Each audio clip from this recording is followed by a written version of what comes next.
Every year, thousands from the UK backpack across Australia looking for adventure and passion, like sisters Laura and Tara from Surrey. Both girls want a love affair. Tara's still looking, but Laura's wish came true within a week of arriving in Sydney. She met Dave, another British backpacker. Although backpacking affairs can be casual, she says they're committed and have already talked of marriage. They've been apart for a month due to Dave's work as a removal man, and she's not sure when he's going to be back. That's Dave. That's the bed that we got. We got some naughty things in that bed. These are my puppies. And do you see the similarity? Look. There is a lot of similarity in those photos. That is weird. And both of those I love. I knew, like, the first time I saw him, that was like love at first sight. I knew that we were going to get married. I just totally knew this.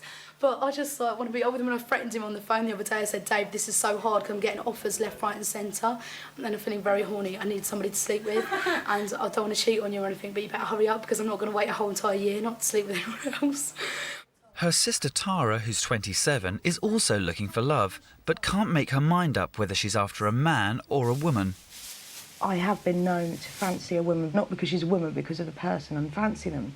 And I have snogged women before, but on a sexual basis. The thought of Tara having like lesbian sex makes me feel a little bit sick. I don't know whether or not I'd actually go full on to say I'd like a man with boobs or a woman with a penis or something, I don't know. I'm hoping it'll be a man. I don't really want to see my sister snogging a woman. But we'll just have to wait and see. As love continues to evade Tara, the girls plan a night out at a local club. But first they must find something to wear. Oh, yes. This is so the coat for me. It's not going. You know what it is? It's because people are used to long sleeves nowadays. That's what no, the do fashion you know is. what I think it is? I think it's just because my arms are too long for the jacket. They're not bad, but they're crushed velvet. Nasty. Unsuccessful, the girls decide to wear some of the few items they brought in their rucksacks. This is my high boots that I brought over. These are my blue stilettos that I'm carrying in my backpack. These are my trainers. I wear these quite a lot, but these are Tara's. My friend Paul was supposed to bring my platforms over and he never did. And I was very upset with him because they were my life. Yeah, these are my shoes as well, but they're so heavy, they're just like the weight of them. Listen to this. They're very heavy shoes. These are my favourite shoes because they're just like edible. My sandals. I plan to bring so much more, but my best friend Bushra made me take half the stuff out of my backpack, which means I've not got anything I really want. She'd like made me swap everything around so it's practical. These are the most practical outfits I've got.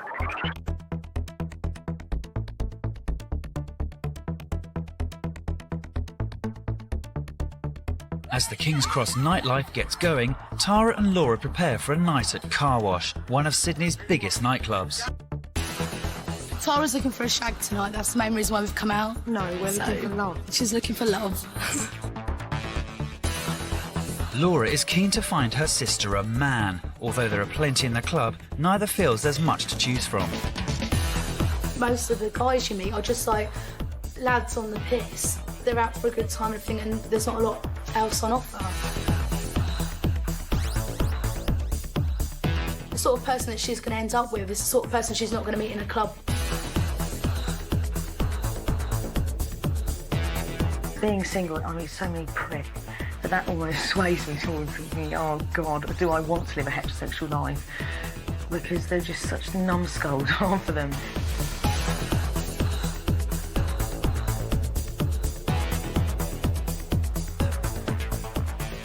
Oh my God, nothing good has happened tonight regarding any kind of sex or anything.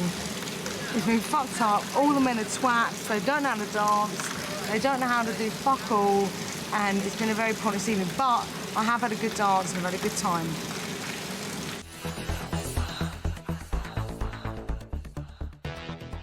Next morning at the hostel, Laura receives a phone call from boyfriend Dave. It's not good news. We're just like talking to him and he said that he's not probably going to come down anymore. I'd much more prefer it if like he said, yeah, I'm going to marry you. But so I've changed my mind now. I think I don't want to get married anymore. To cheer themselves up, Laura and Tara head over to see their friend Simon, another backpacker and former conquest of Tara's, but sadly love evaded the pair. I've always wanted someone that entertains me, which he does. Just somebody who's different, and I've always been looking for them, and this is what I thought was the guy. I thought, oh my God, everything. But he's turned out to be a bit of a nightmare. Yeah, I had a bit of fun with Tara every so often. We sort of went out, had a few drinks, came back, I'd crash in the bed with her and have a laugh, and I don't know. It turns out that she's sort of looking for love. She's after a guy, and she's after something a bit full on that I can't really give her. If she wants something a little bit more passionate and a little bit more full on, then I'm not really the right man for that. As I've told many other girls as I've been travelling in Australia, you know how it is. But there are always plenty more fish in the sea, and both girls have got their rods out. When was the last time you had sex? Last time I had sex was in Thailand, which is about 2.5 months ago. Shit, hell. Which is a long time. James, is that why you let us cut your hair? James has been sexual frustration. You just want me to say, yeah, I'll have sex with you. And it's not going to happen. It's not going to happen. We tried it last time and you just couldn't get an erection. So I thought, sod it, it's just worthless. Laurie, you're a very beautiful girl, but I wouldn't exactly... No, I can't be slagging her now. I can't be slagging her on TV, that's just terrible. Jamie fancies me, don't you, Jamie? Yeah, see? Jamie wants to shag me. Sounds great. The next morning, Laura decides to give it one more try with Dave. Hey, Dave! Where are you? And to her surprise, Dave has just arrived in Sydney and wants to meet. All right then. All right, see you later. I love you, bye. I'm gonna wet myself. Too much. Anyways, it's gonna meet us by the fountain in an hour. What, he's gonna be It's gonna be an hour. An hour. Dave's coming in an hour. 1 hour. Oh, I'm getting the first hug. Laura may be excited by Dave's arrival, but her roommates have reservations. They're a little bit worried that Dave's going to move in and there's going to be a lot of sex going on. And I've assured them that, yes, this definitely will happen.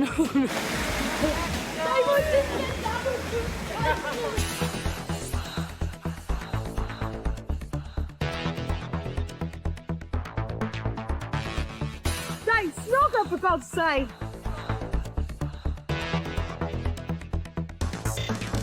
Celebrations continue later in the mixed dormitory the girls share with 4 others. Laura, I need to get my purse. Oh my God, you've obviously been on the top bunk. Yeah. Laura and Dave are having sex, and I've just interrupted them. It's awful.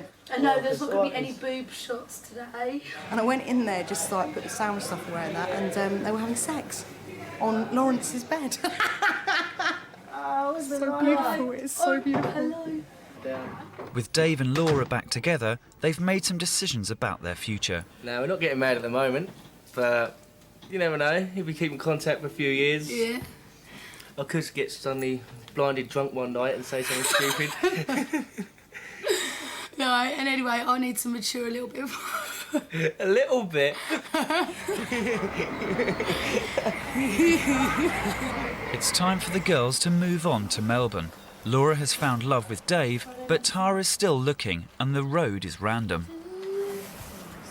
My time in Sydney has not helped me decide about my sexuality. It's not really a problem, I'm not that bothered.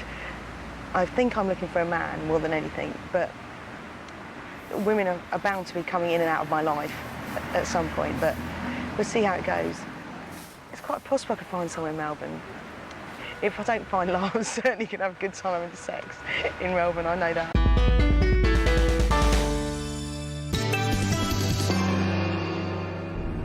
48-year-old ex-taxi driver Mark Cookson from Enfield in North London was looking for a change of scenery when he came to Kohsamui 3 years ago.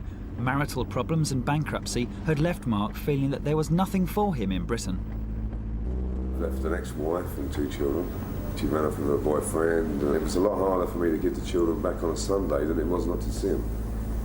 So now I'm 6,000 miles away, and it's a lot easier for me to cope with that.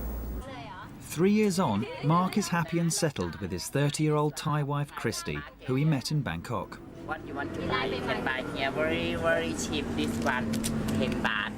I came to Thailand with £1,500 and walked into a bar and started talking to Christy, and Basically said But she after was in 5 Bangkok on days holiday. of full sexual relationship, Christy dropped the bombshell that she had in fact been born a man. I tell Mark, yeah, I'm man. Mark surprised. Mark cried. I found out and had a heart attack. And I told Christy she had to go, and I didn't want to see her anymore, and I thought, what the hell have I done? And then a couple of days later I bumped into Christy again, and we were talking, we went to have something to eat, and I thought, well, what the hell, you know? I'm in Thailand, and I was happy for that 5 days, and that was 3 years ago. Now it isn't, not a problem at all. Didn't tell anybody for a long, long time. And then one guy came that was a friend of my brother. He actually told my sister-in-law. She told my mother. And my mother asked me, is Christy one of those lady men? And I said, yes, she is. And she said to me, does that mean you're a pufta? And I said, well, no, her body's exactly the same as yours now. I said, but I suppose, she's a man, so one of us must be gay, but it's not me. And then she told me she had cancer about 2 days later and died. So I wish I'd never told her. During those 3 years, Mark and Christy have built up Kohsamui's most popular transsexual cabaret bar, where every dancer was once a man. So I built a stage in a bar, and I've got some of the ladyboys that actually live on the island. I got a couple from Bangkok, with Christy's friends, and we put a little show together. And it's just snowballed from there. Men from all over the world regularly descend upon Thailand to have their bodies transformed. One of Thailand's most reputable surgeons in this field is Dr. Preecha Tiwa Channan at Bangkok's Bumrungrad Hospital. He's a specialist who's carried out over 1,000 sex change operations over the last 20 years. Like to come to Thailand. Number one, they saw the patient from Thailand. They see that they got a good result. The patient can leave the hospital after about 5 days, and they need another 6 weeks to recuperate. After operation, they just look at the mirror. They look every day, they clean up every day, they look at themselves, they're very happy. All the patients, they're very happy with the operation. And Christy, who had her operation 8 years ago, is no exception to that. First, when I wake up in the hospital, I'm crying, I'm very crying because I'm so happy that I'm ready, 100%. Business is so good at Christy's bar, they're hoping to expand, and Mark has been given an offer he can't refuse. The guy who owns the band actually came to me because Christie's is a big name on Koh Samui, everybody knows it.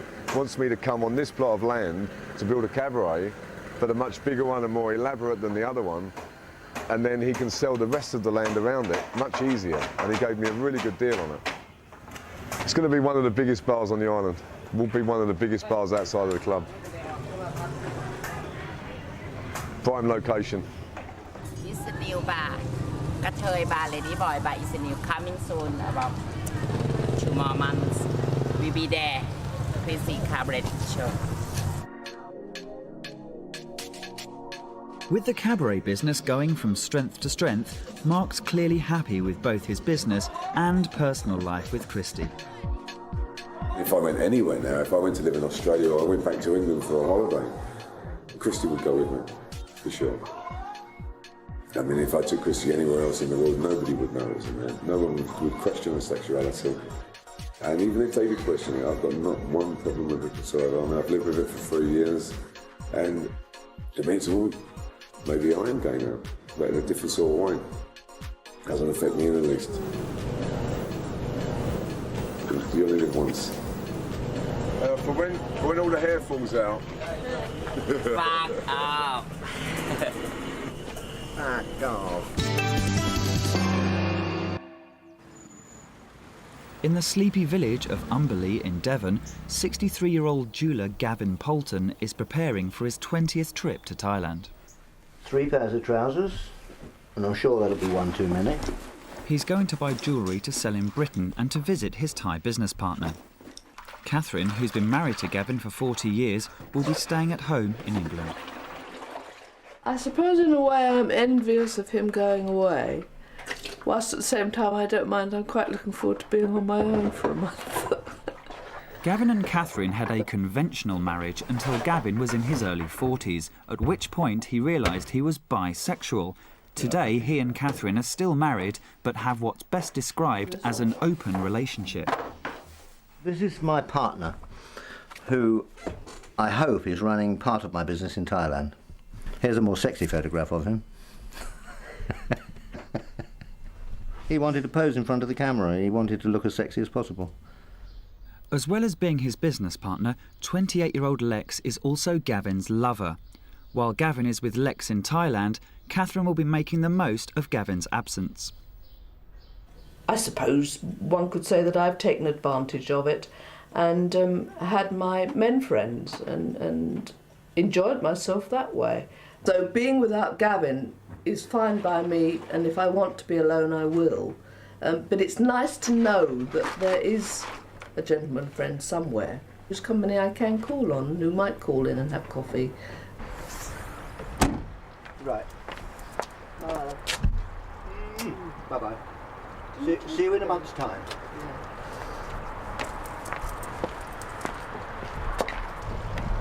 Take care.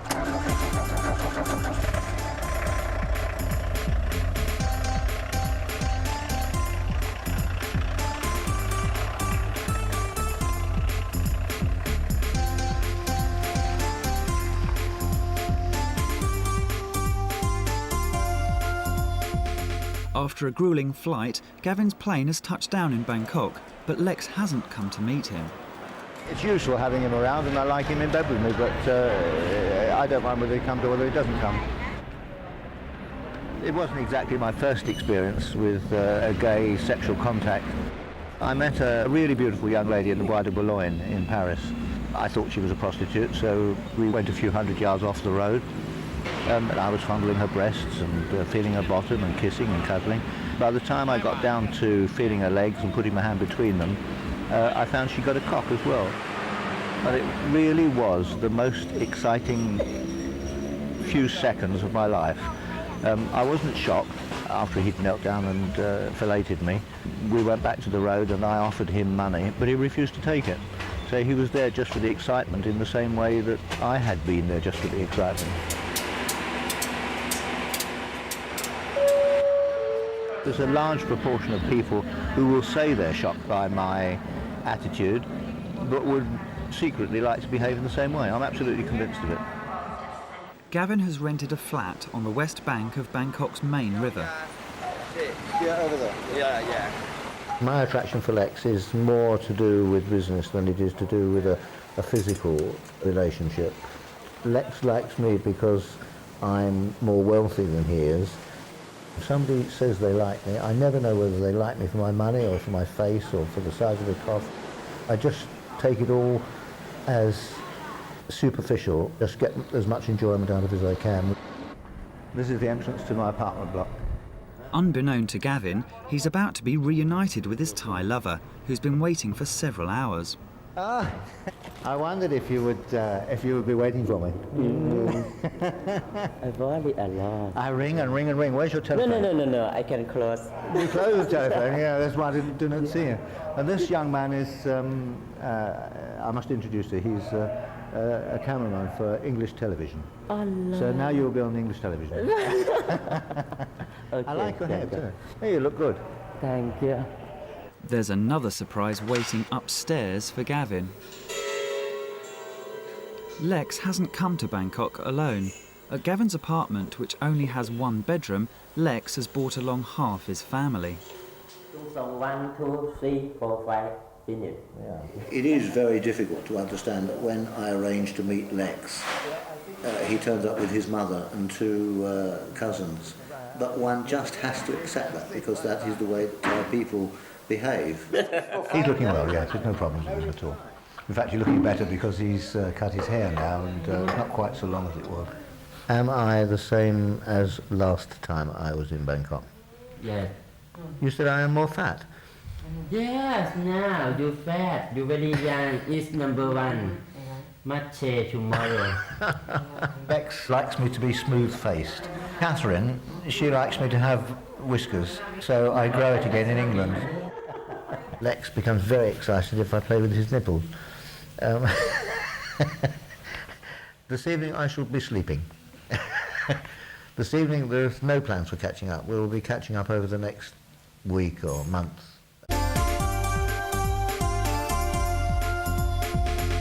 Gavin and Lex have spent a couple of days catching up and are now heading off to a jewellery wholesaler's. When I met Lek, it's fair to say that he was making ends meet, but he wasn't particularly solvent. I felt that he was a good salesman. He could sell, I could see that.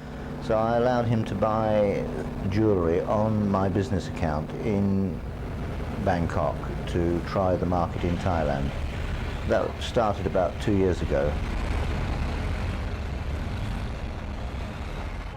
The business in Thailand is a partnership. It's almost exclusively run by him. It's just that I financed it. He's experienced some success with it, but I don't know exactly how successful it is, and that's one of the reasons I'm following him around the various places to see how he does the business.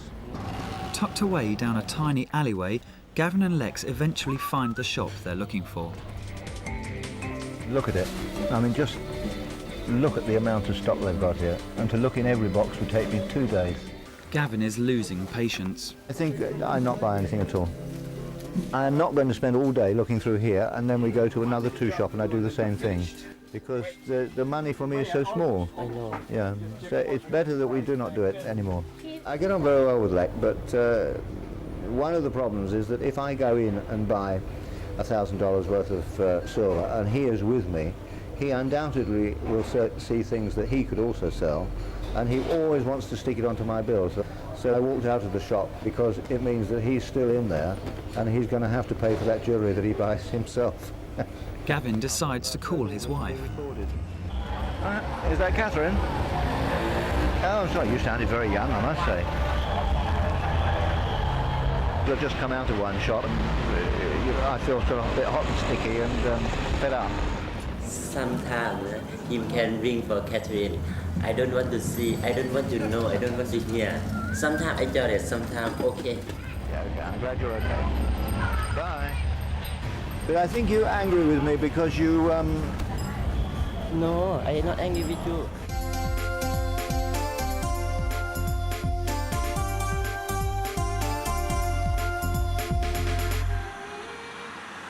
Gavin and Lex have left Bangkok and are en route to Lex's parents. They've driven 650 kilometres south of Bangkok, though once again, Gavin and Lex have little privacy. Lex would like to go to sleep at 3 o'clock every morning, and I don't want to. So the relationship between Lex and I is like any other marriage. There is frictions and strains there. By and large, we seem to get on all right together.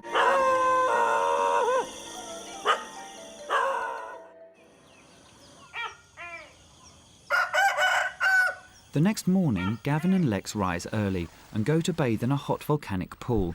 In this tranquil setting, Gavin is thinking about the effect Thailand has on his health.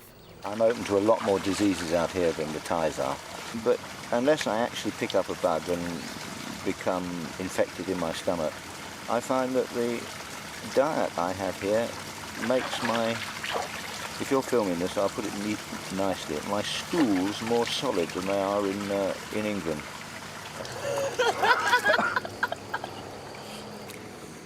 20 years ago, if I'd have seen Lek in his swimming trunks, I would have had an erection. There's no doubt about it. He's physically attractive. But then so are horses and dogs. I mean, I'm not just attracted to physically attractive boys. Well, I'm 63 now, and I really don't feel that sex is terribly important anymore. Oh, go on, more. I just want the company of somebody who I find attractive. When I was 40, if I look you in your swimming costume, yes, then Gavin cock come up. Okay, but now Gavin older. Yes. And okay, I look you same person, very beautiful, but cock not come up. Okay. Okay.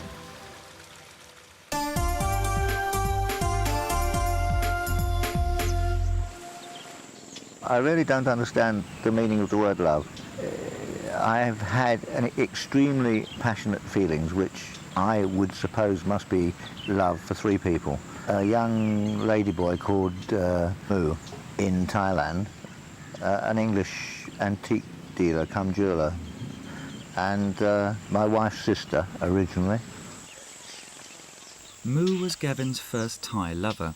After meeting him in Bangkok, Gavin fell in love and visited him a number of times over the next 2 years.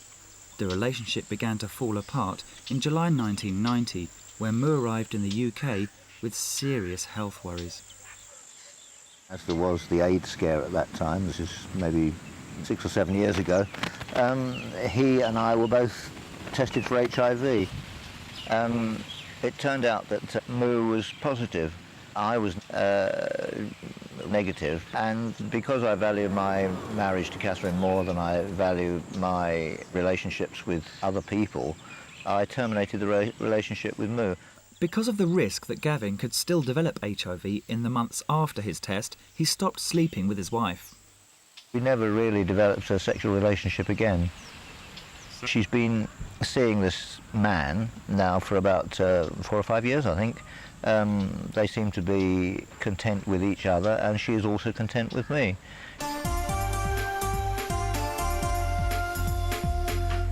Finally, the couple arrive at Lex's parents' house. Lex's family are wealthy by Thai standards, owning local orchards and rubber plantations, and they feel genuinely honoured to have Gavin stay with them. When I'm here, I usually sleep with Lex in a semi-private part of the house, but we very rarely ever have any sexual congress in the house, mainly because there is no privacy in Thai houses. You never know when children are going to walk in. My relationship with everybody in the house is good, particularly with Lex's father, who makes an effort to be friendly towards me. The family know that Lex is gay. They know that Lex did some ladyboy shows when he was very young. I am pleased that they accept me as a friend of Lex.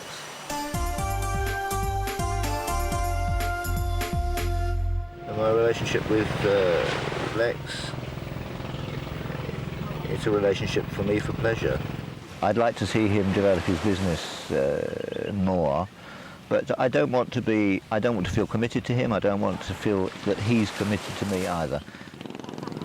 You viewers can make your own mind up about how maybe you think Catherine should behave towards me, or I should behave towards her. But we have found our own way of living, and we're still married, you know, after 40 years. There's a lot of you out there who aren't. Sadly, a month after Gavin returned to Britain, he received the tragic news that Lex had been murdered during a robbery in his home village.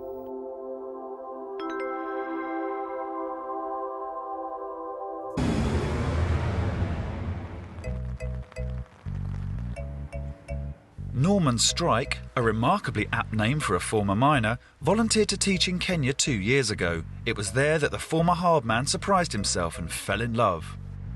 Outside, if you ask people about me, I'm this big, gruff, ex-coal mining Geordie. Some people even think I'm really hard because I've got the missing front tooth and I'm a bit rough looking.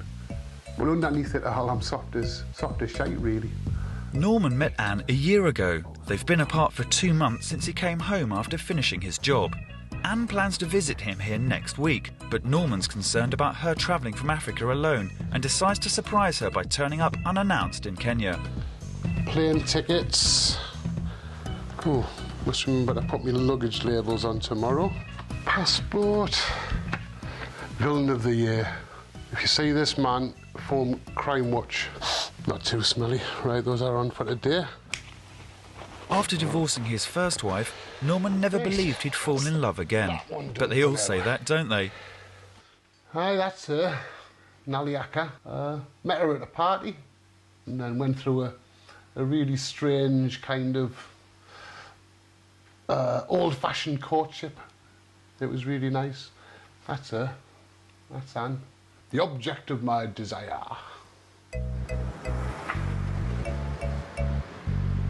This is me going to see the woman I love and bring her back to my country. That's what this is all about. At the airport, Norman invests in the international currency of love. Have to get some perfume before I go as a present.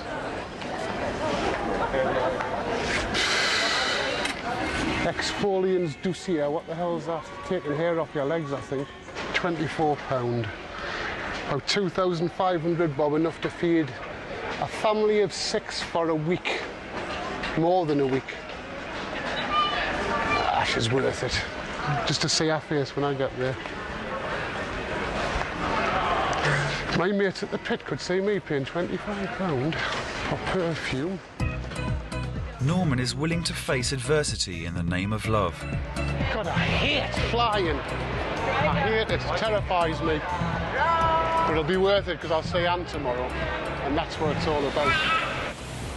The things we do for love. And after 8 long and turbulent hours, he's finally in the same continent as the woman who's stolen his northern heart. Thank God that's over with. Turbulence or what? But the heat's wonderful. We're down, I'm safe, I've landed, and it's about an hour, hour and a half, taxi, and then Wafiula's going to get the shock of her life. Yeah. Chacos? Huh? Just come here. I want to find out how much it costs before I get in his taxi. That's too much. 3.5. No, that's too much. No, I'm going to take the cheapest man. How much are you willing to pay? How much are you willing? 2.5. That's good. 2.5, yes, me. But nervous expectations taken its toll on Norman's memory. I've left my passport and tickets, and I just hope they haven't been stolen.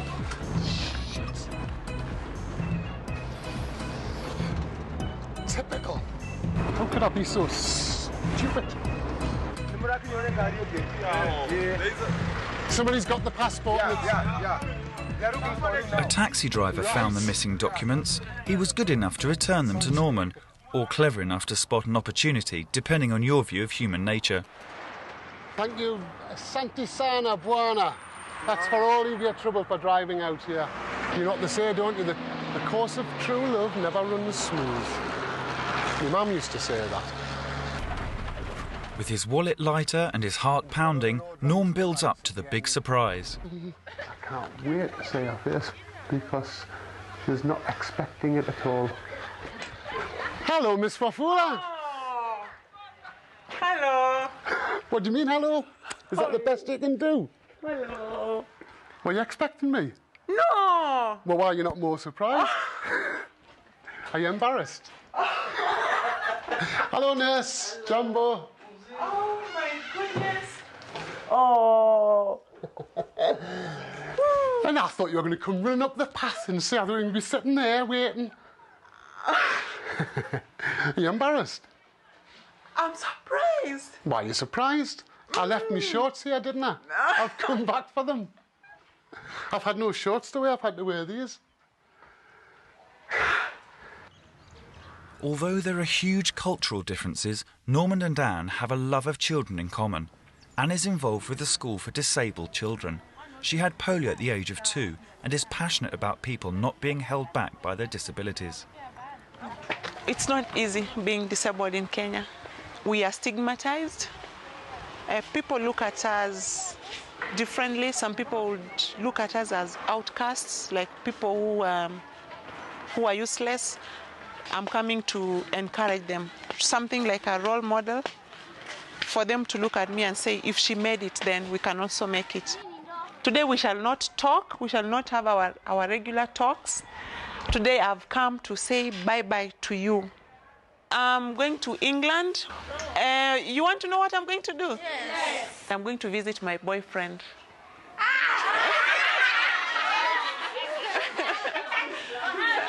Why did you laugh? We met at a party, and then I did not fall in love immediately, but he saw me that time. So he started writing to me, and we would meet, go out for a meal, communicate with letters before we fell in love now. How old are you? I'm 29. Yeah. Norman is 49. People look at you and say, gosh, look at that old man going out with that beautiful young woman. And I kind of get a bit self-conscious about that sometimes. But at the end of the day, when I'm with Anne, you know, she reassures me all I need, that age isn't an issue. I'm comfortable with Norman because he's a mature person. He knows exactly what he wants in life. And I know he's not just playing games with me. You know, he wants a serious relationship. Yes. Tell me, have a good flight. Have a good flight. Bye-bye.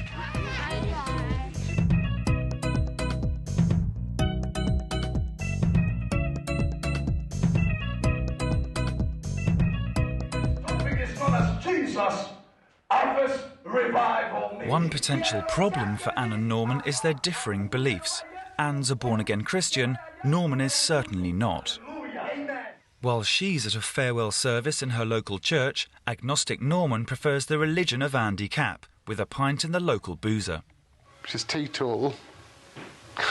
Odd couple, aren't we? There's me trying to pack in smoking, drink like a fish, and there's Anne, never smoked, never drank, and yes, we can go out to a pub together and have a great time in each other's company. I think that's brilliant. Anne's family is hosting a farewell party for her, so she's off into town to get her hair done. The first time Norman told me that he loved me, I thought, no, I think he's drunk. And then I told him, tell me this when you are sober. And then he told me, Anne, I'm not drunk. I'm telling you this is what I feel. And then he fell in love with me before I fell in love with him. And like he didn't rush me. He did not rush me at all. And when I started falling in love with me, I thought, oh, am I doing the right thing? And like I put it to test so many times. I think I tried it so many times. Like, is it real? Yeah, I fell in love. For Anne's farewell meal, Norman, who has been a vegetarian for 10 years, has been sent to buy a goat, the African way. Okay. Do you think it's okay? You're the goat expert. It's okay, it's okay. Right, I don't want to look in its eyes. I don't want to see in its eyes. Okay then.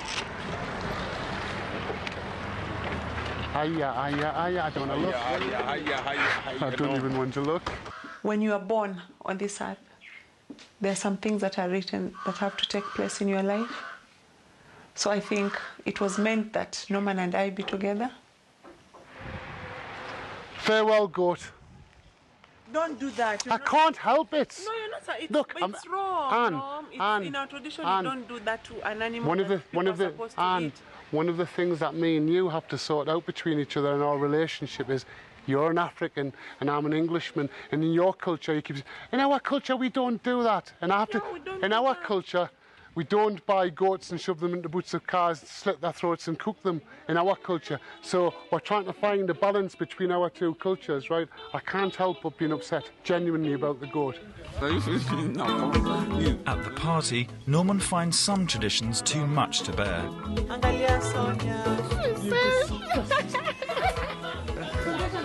You're worrying, Norman. Oh, Norman's. It's the first time Anne's left Kenya, and she's only got Norman's word about what she'll face in Britain. Can't believe what? It's all right. I thought I'd lost my ticket again. Put it in here.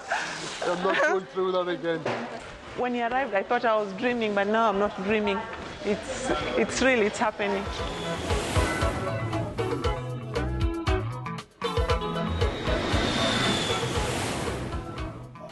At Heathrow Airport, Anne has to pass through immigration alone, a daunting prospect for an African woman on her own. Norman is worried in case she hasn't made it.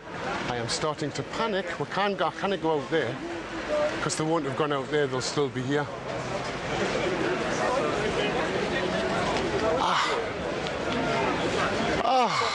What a bloody relief! You're like, oh. Did you get through okay? A few surprises await Anne. Could be the sun will come out at about 10, yeah? Yeah, 10 on the 10th of July. No, there must be some sun, seriously. Isn't cold weather? No, there's a pothole on your road. You told me there are no potholes. There's a small one there. When they've reached Norman's home turf, a final surprise awaits her. Listen, do you know how we always said we'd get married, but we'd wait until we got back to Kenya? I don't want to wait. Why? Because I want to marry you now. Not this instant, but I want to marry you as soon as we can fix it up. Why wait? So will you marry me? Oh, no.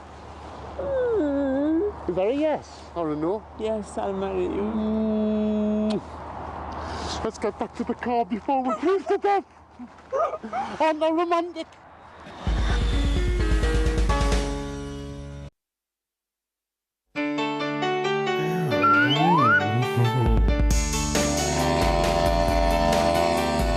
Real people go on remarkable journeys in the name of love.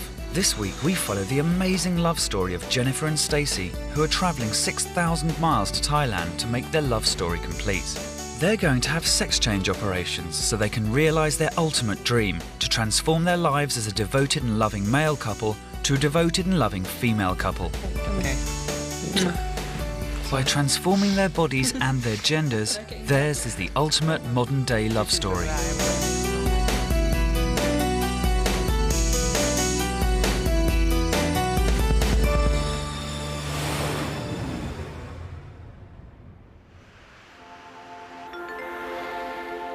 Across the River Severn from Bristol is the small town of Chepstow in South Wales. Jennifer and Stacy have been living here together as lovers for over 12 months. First time we met, I knew it was something more than just a friendship. Something special was there. I just knew. But it actually wasn't until Christmas, wasn't it? And I think that's when we officially decided we were an item. We were going to be an item. The couple met via the internet. Although they lived their everyday lives as women, they were both born male. Until December 1998, Jennifer was known as Paul. Before transition, she had a difficult time with relationships. All your life you knew you were different, but until something came along that sort of pressed that button and said, oh, this is what it is. This feels natural to me, and being who I was before didn't. So whether that really is the famous woman trapped in a man's body, or whether it's just that the female side of my personality is just way overdeveloped compared to the male part, I don't know. Before she met Stacy, she almost went into a conventional marriage. I came that close to getting married as a man. She had 2 kids, the house, you get the idea. And it was literally walking into a ready-made family. It's fairly obvious to me it was my last-ditch attempt at pretending to be normal. If there is such a thing, you know. Stacy used to be called Steve. I suppose I realised things weren't right because, I mean, I used to go out, I suppose you call it trannying, you know, dressing up, going out, meeting people, shopping, clubs, and that didn't feel right. I suppose that's when I realised that this wasn't the true path for me. I had to go further. She began her transition and hormone treatment to become a woman last year. You go and see your doctor, psychiatrist, and it's only when you actually, it just sort of clicks.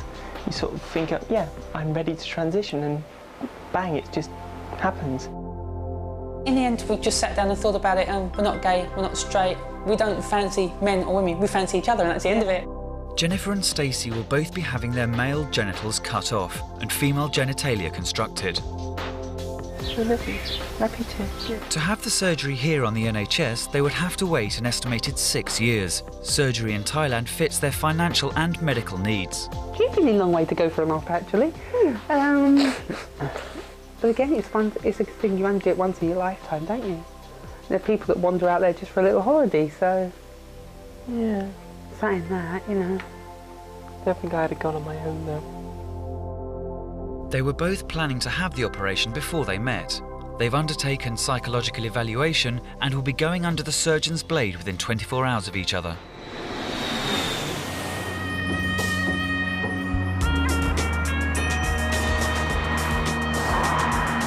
After 14 hours in the air, Jennifer and Stacy arrive in Phuket and have a day to take in their new surroundings.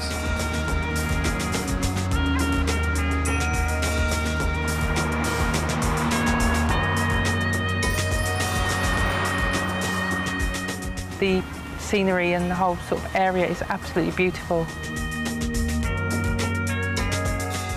I like it. It's nice. It's definitely come back here under better circumstances. Changing sex isn't cheap. The operation is costing about $7,500 each, which sounds like a lot of money because we're looking at $15,000. You sit there and go, eek! That would be enough for a main operation for one of us in the UK. Whereas over here, we're both getting done. Though it's not cheap, there was a lot of saving involved. Before we came, if we'd had the option, we would have considered sort of, if we could have got the extra money together, staying in England. But now that we're actually here, I think we made the right choice. Yeah.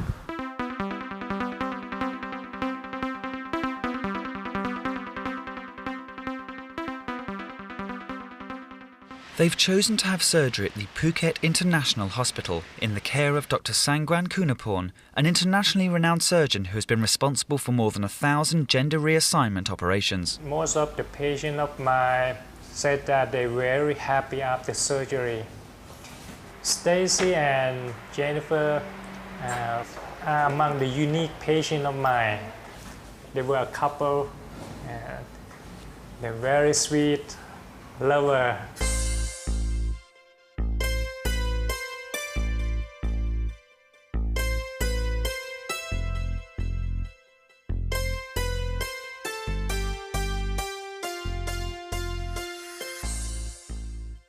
Stacy will be having her surgery first. As the operation draws closer, the girls contemplate their sex lives, which will be somewhat different. In our relationship at the moment, I won't say nothing in that area happens at all, but it's not, well, in this one's case, it's not even necessary.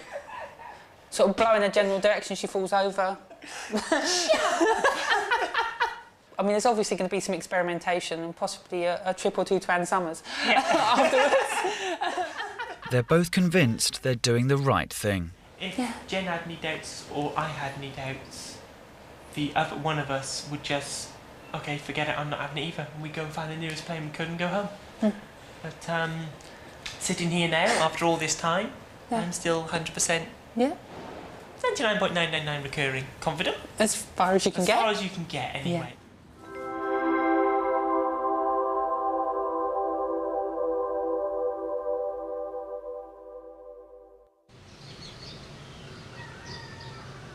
It's the day of Stacy's operation, and she's understandably anxious. I'm not looking forward to the pain afterwards, no. I don't like pain at all. But I can put on a brave face, as they say. This is last time I'm going to sit up for a while.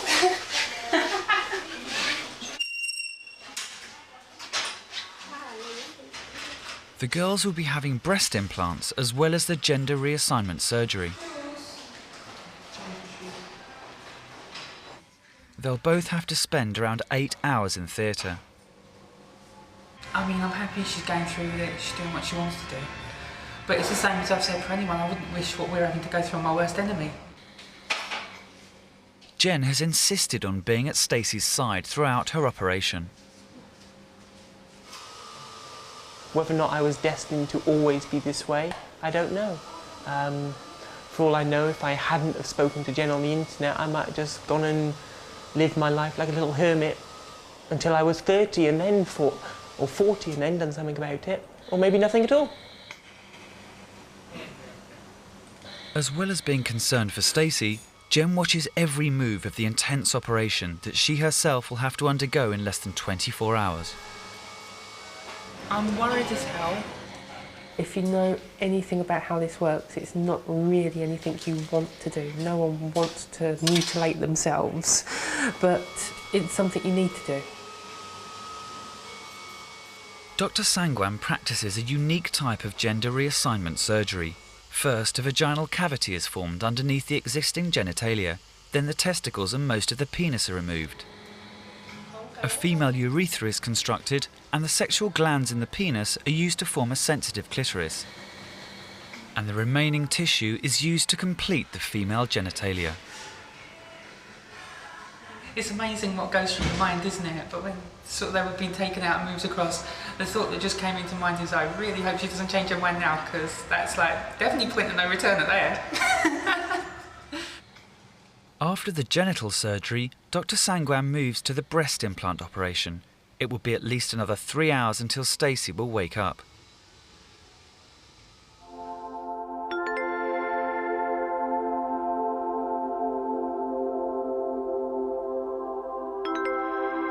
My chest is hurting. It stings. Okay.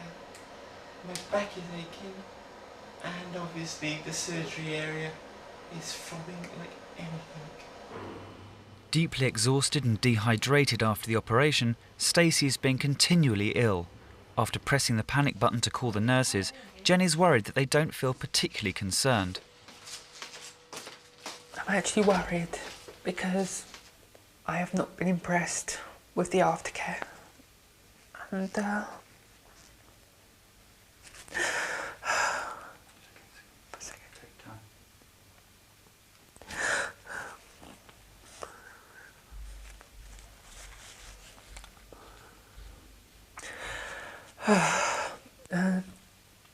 honest answer is I'm not sure I'm willing to go through with it and let her fend for herself.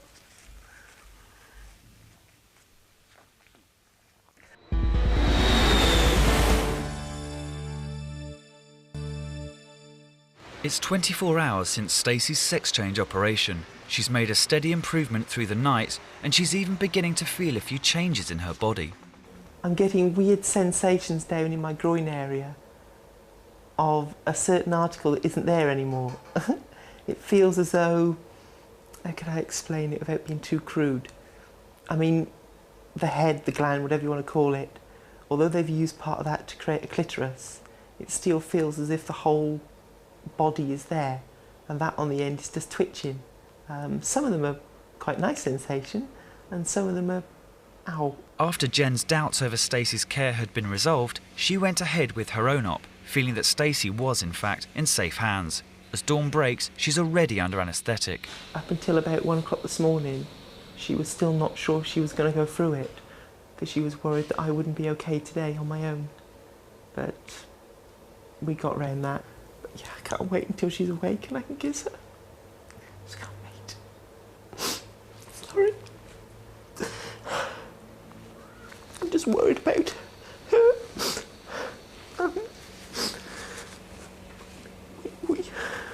We don't stay apart for any amount of time, and I'm scared.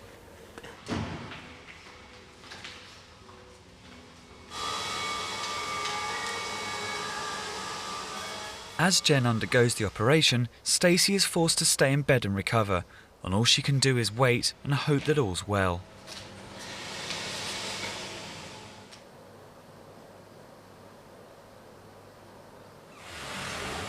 Finally, the lovers are together again.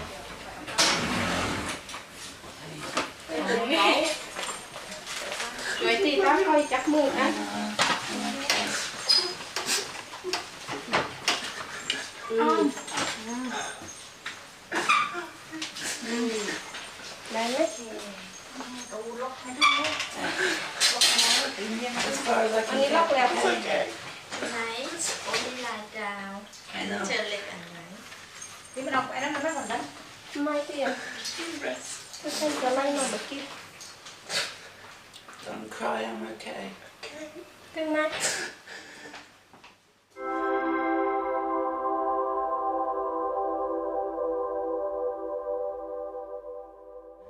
We're happy now that we're both back up here, and you know, we can actually touch each other, and you know, we're back as one now. A day ahead of Jen, Stacy has had her breast bandages removed and can inspect Dr. Sangwan's handiwork. I just caught a glimpse of one of my nipples under there, and let's just say that they're a little bit larger than before. They've been stretched a touch. Stretched it. I'm quite happy with them. Also about twice the size, aren't they? They're about twice the size now, actually, as well.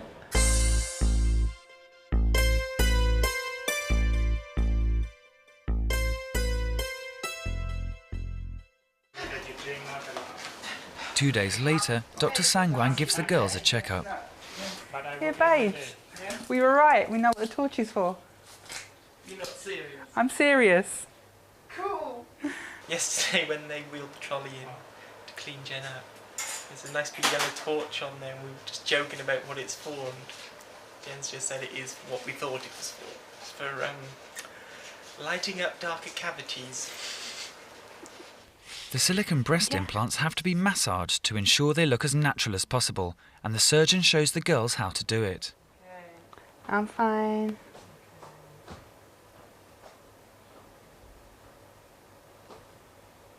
Just never actually had my boobs played with while being filmed before, babes. Slightly strange situation.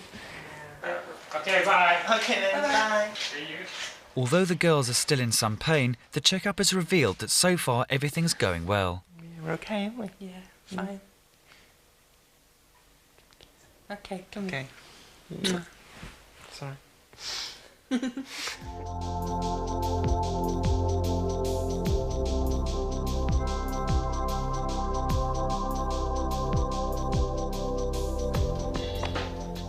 After 2 weeks in bed, the girls are finally allowed out of hospital. Oh yeah. Look at that, babes. It's nice to be out, but we can now get on and do things. Yeah. It's behind us now. I mean, apart from a checkup, that's it. To actually have a different body is slightly weird. It is because the sensations are all new. I suppose it's like learning to walk again as such, isn't it?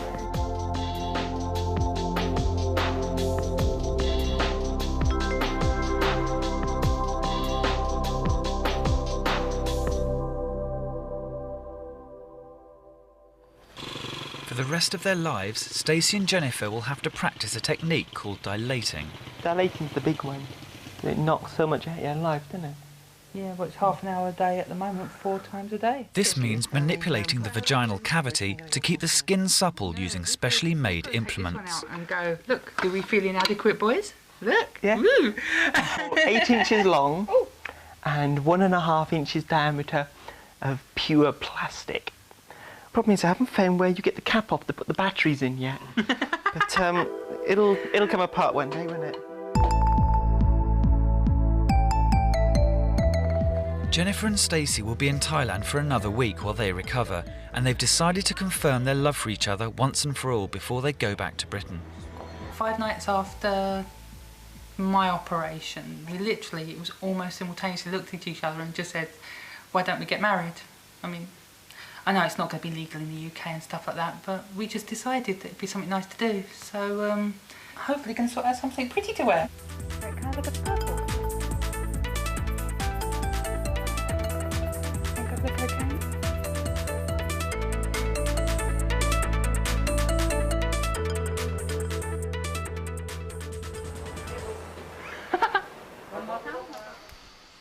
With their wedding outfits made, Stacy thinks it's time she gave her mum the good news. Hello? Hello, it's only me. We've got another bit of news for you. What? Well, me and Jen have decided we're going to have like a little bit of a blessing come marriage thing out here. You know the hospital we were at? Yeah. They've organised a complete wedding ceremony for us with Yeah. all the guests of the hospital. Yeah. A couple of papers and, you know, newspapers and that. I think we're going to be a little bit more famous now, aren't we? Oh, right. So, see, I told you. What are you doing about food when you get home? What we doing about food when we get home? Okay, Yeah. I'm getting married in a foreign country and she's worried about what food we're having when we get home. Can't you fax something through here? What you normally have from Tesco's, and I can get some so you got something to eat when you get home. No, you don't understand. Tomorrow we're not doing anything because we're getting married. And Saturday we're flying home. Yeah, but you'll have to have something to eat here when you get home, won't you? We'll see you sometime Sunday. Okay. Unless you want to fly out here and join us. No, I do not want to bloody fly the fucking plane.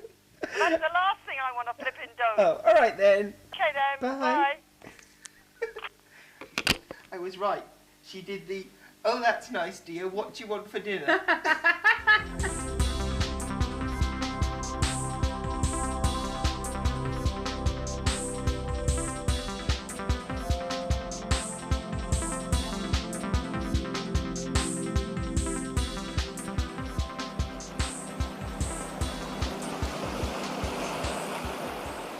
The Phuket International Hospital has offered to host the ceremony, and the girls appear to be more nervous than they did before their surgery.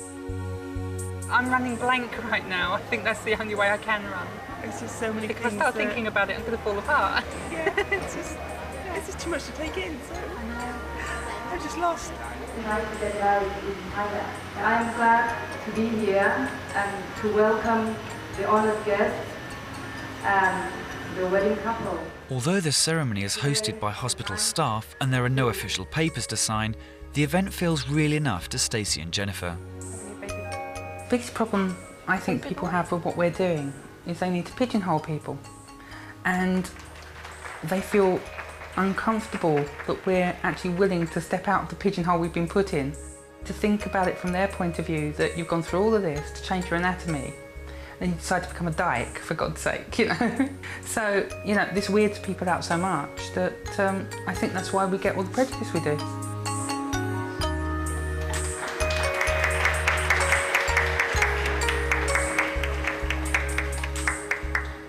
We'd like to thank the hospital and everybody for coming. It's absolutely wonderful of you. I don't know what else to say of it. It's the happiest day of our lives. Thank you. Thank you.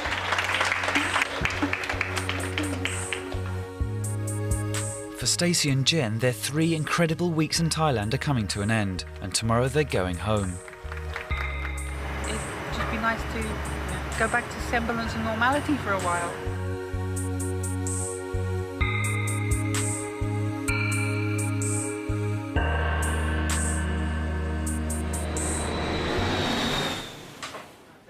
Three weeks later, they're back home in Wales, and their extraordinary time in Thailand seems almost unreal. It's an experience. Don't try this at home. But thinking back on it, it was alright, wasn't it? Yeah. The girls have found it easy to get used to their new bodies.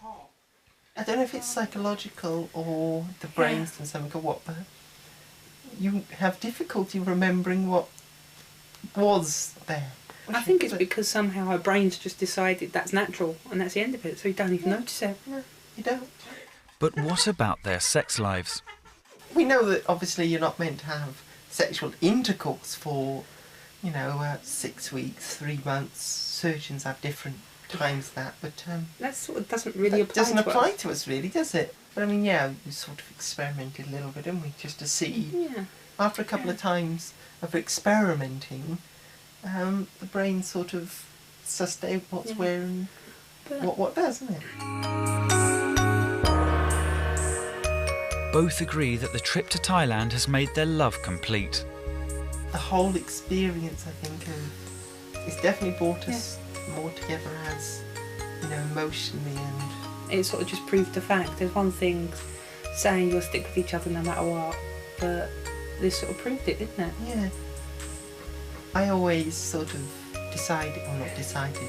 but sort of accepted the fact that I was going to be alone and never get married and stuff like that. And I'm not sure about you, but you sort of, it was a bit of a blessing, This is extra to all the other stuff. Definitely, yeah. Thank you. Mrs. Haraway. Love you too, Mrs. Haraway. Good. Since this film was made, both Jennifer and Stacy have continued with their recovery and are living happily together in South Wales.